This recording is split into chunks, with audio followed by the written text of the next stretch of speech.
Kembali lagi di podcast Diskartes season keempat.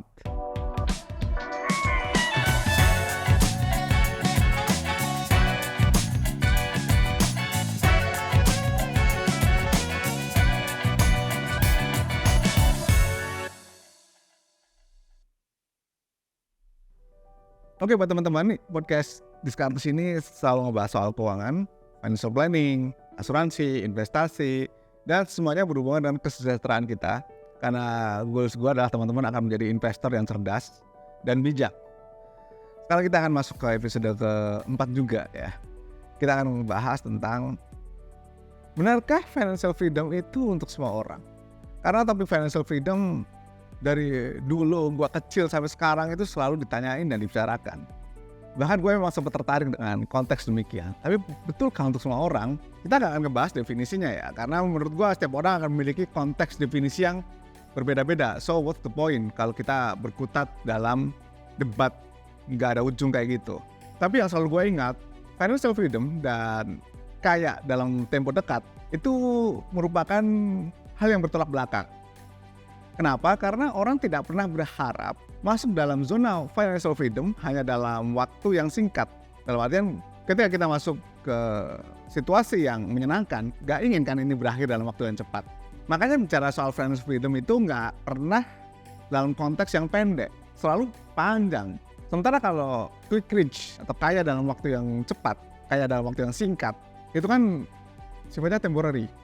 Makanya kalau kamu lihat tetangga-tetangga kamu ya misalnya nih kayak cepat, maka coba lihat selama 10 tahun ke depan, 20 tahun ke depan dan seterusnya. Apakah masih dalam level yang sama?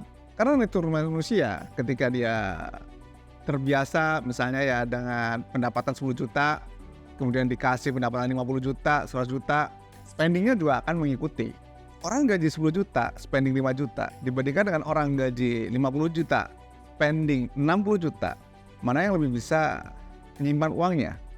Jelas yang 10 juta.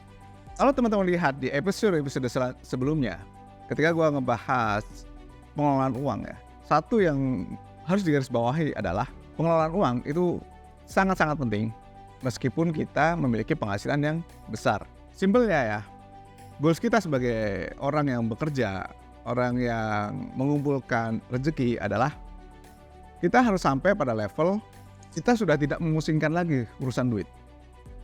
Dengan uang yang ada, kita mencukupi kebutuhan, tercukupi kebutuhannya sendiri ataupun keluarga, tercukupi investasinya, bisa membahagiakan sekeliling, mendapatkan apa yang kita mau tanpa mengurangi hak orang lain, maka kita udah ada di level finansial yang sangat-sangat bagus.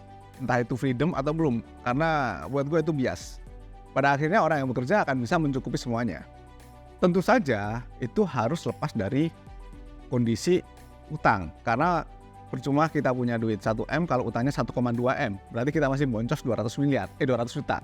Kalau kita mengejar tingkat financial freedom ataupun keamanan finansial, berhati-hati dari utang, itu menjadi penekanan sekali lagi, karena hak orang lain tidak boleh kita tahan.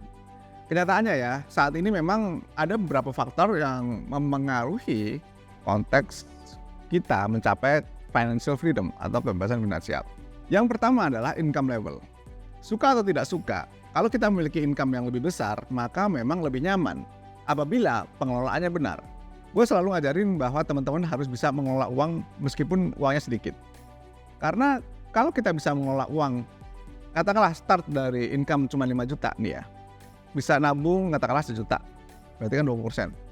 Ketika income naik menjadi 10 juta, spendingnya tadinya 4 juta, oke lah naik, tapi karena kita sudah terbiasa mengelola dengan baik, ya naiknya sedikit dari 4 juta ke 6 juta. Berarti spendingnya itu bisa tertekan, ya, tidak 80% lagi, tapi cuma 60%, sehingga bisa menabung 4 juta.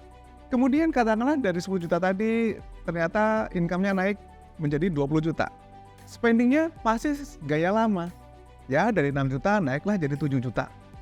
Tabungannya, savingnya bisa 13 juta. Nggak usah neko-neko invest aneh-aneh.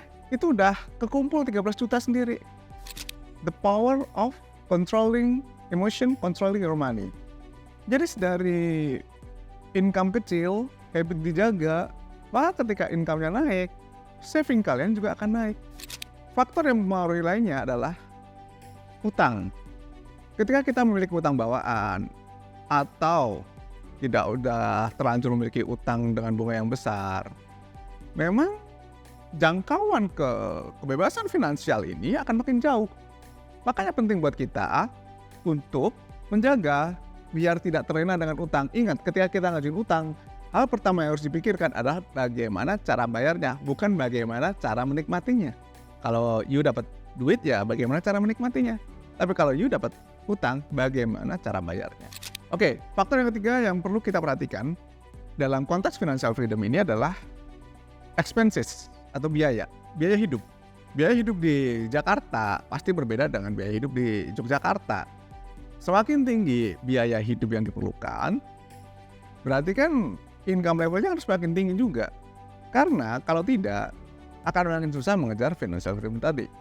Salah satu trik yang bagus dilakukan adalah ketika kita hidup di negara atau kota dengan biaya hidup yang wajar dan tidak terlalu tinggi, cobalah mencari sumber-sumber income dari luar negeri. Terkadang mereka berani bayar mahal untuk ukuran kita. Padahal buat mereka, buat negara sana, ya biasa aja.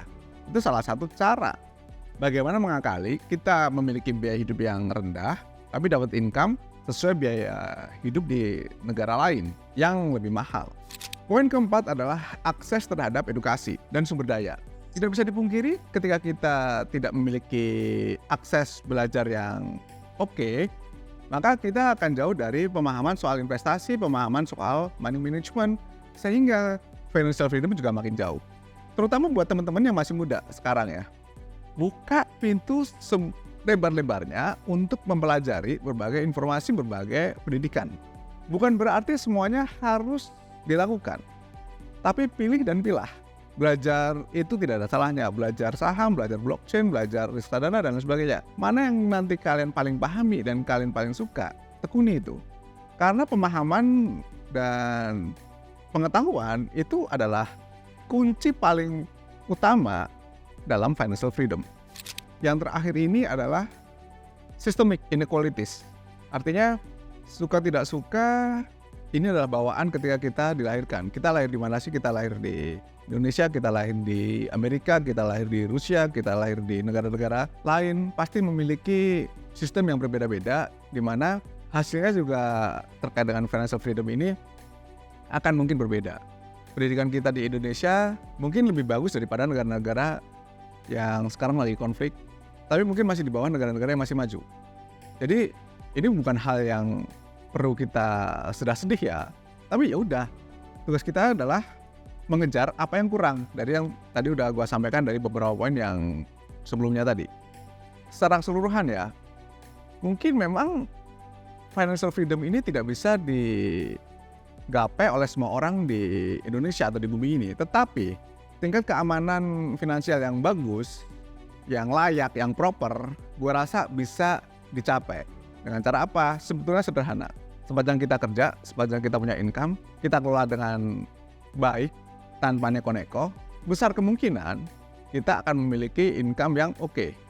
Karena terkadang gue sering berpikir bahwa yang bikin kita terpuruk atau jatuh itu sebetulnya bukan karena kita tidak punya income besar, tapi karena kebodohan-kebodohan yang diremehkan. Contoh judi, slot, contoh lagi investasi bodong, kecil-kecil tapi itu dipupuk, ya akhirnya kita loss besar. Ya nggak apa-apa kalau salah sekali, tapi ya jangan 2 kali, 3 kali. Oke, ini yang bisa gue sampaikan. Semoga teman-teman semua akan mencapai titik keuangan yang bagus. Ya mudah-mudahan sampai di financial freedom sesuai keinginan kalian masing-masing. Tapi kalaupun lagi berproses ya nggak apa-apa juga. Dan jangan lupa untuk berbagi. Jadi yang sejahtera nggak hanya kamu sendiri. Dan sampai jumpa lagi di podcast Descartes episode selanjutnya. Thank you and bye. Yeah.